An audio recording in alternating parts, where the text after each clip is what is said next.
Well, hello and welcome! It's Tina here. Welcome to Waffle-Free Stories for Kids. And once again, we are on the wild adventures of Jack, Horace and Gemima, the Hoofmagraws of 盛. And always, the stories are inspired by words sent in by you. So, this story is no different. Today's words are from M, who's based in England. Hello, M. Woo! M sent in the word fungi. Then from Tasmania, we have Sophia and we have Ava. Ava sent in the word school. School. So we have fungi and school. Fungi and school. And Sophia sent in the word man. So we have man, we have fungi, we have school, making the story. Right. That next morning, Jack, Horace and Gemima woke up missing things. Oh, said Jack, I'm so hungry, I am so hungry. I must pancakes and syrup and strawberries. Oh. Gemima woke up and said, I miss my pillow. Fluffy, I miss my pillow. Horace woke up and you won't believe what he said. Horace said, I miss school. What? What? Jack and Gemima couldn't believe what he said. Well, said Horace, think about it. I'm hungry, right? You're hungry. We're all hungry. If we were going to school today, and then Horace picked up a little squiggly wiggly bug and he held it up and he said, if we were going to school, I would be able to say to Miss 盛, Miss 盛, what is this bug and can I eat it?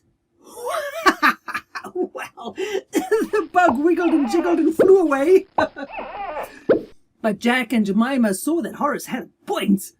They had no idea what they actually could safely eat in the forest. Whoa. Well, they thought, let's see what the other bugs eat. And lo and behold, they spotted a dragonfly. So they followed the dragonfly, as you do, through the forest, through the bushes, over the trees, across the stream, yoop-a-doop-a-doo. And the dragonfly knew what he was doing, because suddenly they stepped into a clearing, and ahead of them was a field of the most luscious, delicious, amazing mushrooms they had ever seen. There were big mushrooms and little mushrooms and spotted mushrooms and striped mushrooms and fat mushrooms and thin mushrooms, all sorts of mushrooms. Well, Jack and Gemima leapt into the field of mushrooms. Oh, food, food, food. It was only when Horace said, stop! That they froze where they were.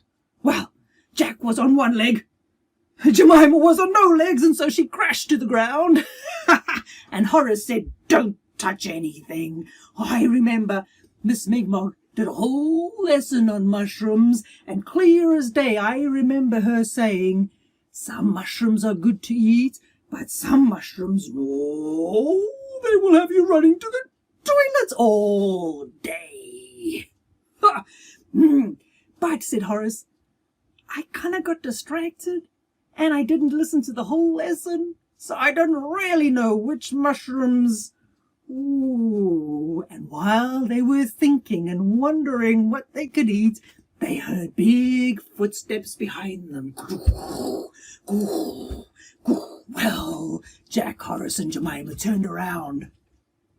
And standing behind them, wearing a big orange hat and blue dungarees and an orange and red checked shirt, and he had a big beard, was the biggest man they had ever seen. Ho, ho, ho, ho, ho, ho, the man said. And Jack, Horace and Gemima, their eyes went big.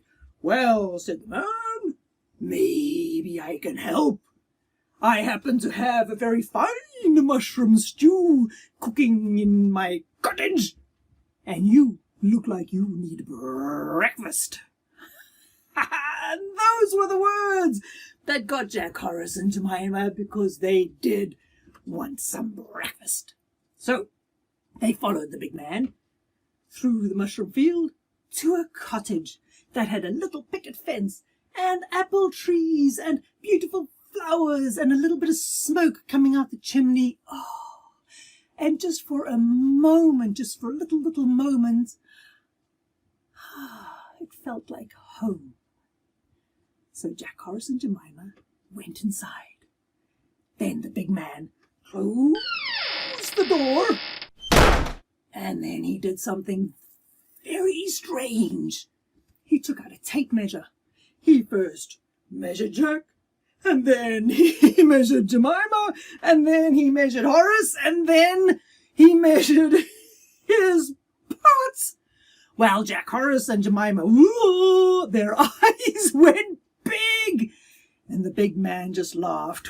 Oh, no, I'm just making sure there's enough for everyone.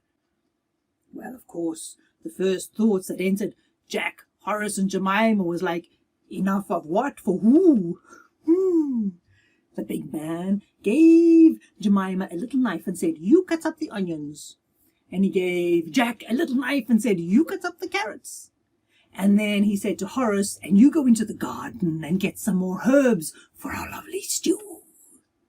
Well, Jack cuts up the carrots, and Gemima cuts up the onions, and Horace kind of slowly went outside, and he thought and he thought and he racked his brains, and then he had it. He remembered the lesson. So he leaned forward to Jack and Gemima and said, it's okay. I've got a plan. I've got a plan. And out he went.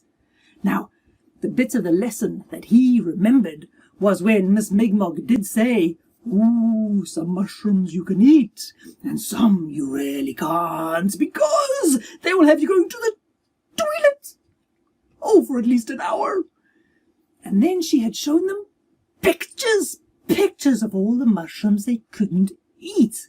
Well, Jack went through the mushroom field. He picked that one, and then the next one, and another one, and even more, and then a whole armful of herbs.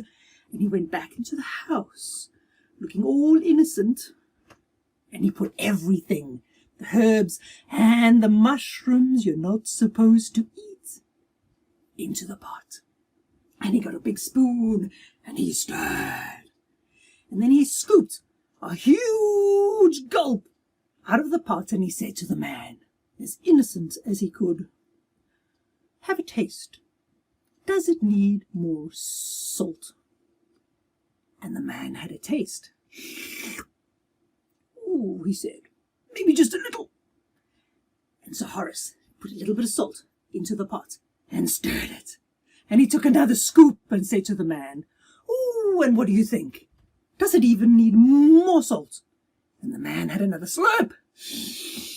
Ooh, it's almost perfect, the man said. Well, Horace went and he added a little bit of this and a little bit of that and a little bit of another thing. And then he said, it's best if it's perfect. Give it one more taste. And he took a huge scoop out of the pot and he gave it to the man. And the man drank it all. Perfect, he said. That'll do nicely. Well, Jack waited. Gemima waited. Horace waited. The man stood still for a moment. You could see he was thinking. Something was feeling strange. And then he put his hand over his stomach and he went, ooh, what have you done? And he ran from the kitchen and he ran down the passage and somewhere in the cottage he slammed a door shut. Oh, and then there were noises coming from down there that were even worse than Grandpa Hoofmagraw. No! Jack, Horace and Gemima, they didn't waste any time. They grabbed apples, oranges, bananas, peaches, bread, butter, jam, cheese, and they ran out the cottage. They ran out the garden. They ran through the meadow. They ran into the forest. They ran down a stream. They crossed a stream. They didn't mind where they were going as long as it was far away from the big man. They only stopped when they came to a meadow that had no mushrooms at all. Oh, they lay flat on the grass. That was close! That was close! And then Horace picked a little yellow flower from the grass and he put it in his pocket.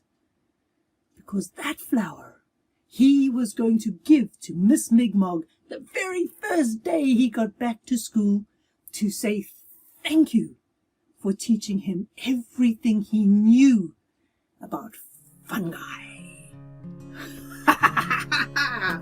There you go! Oh, Jack, Horace and Gemima! Ooh, they beat the beastie again!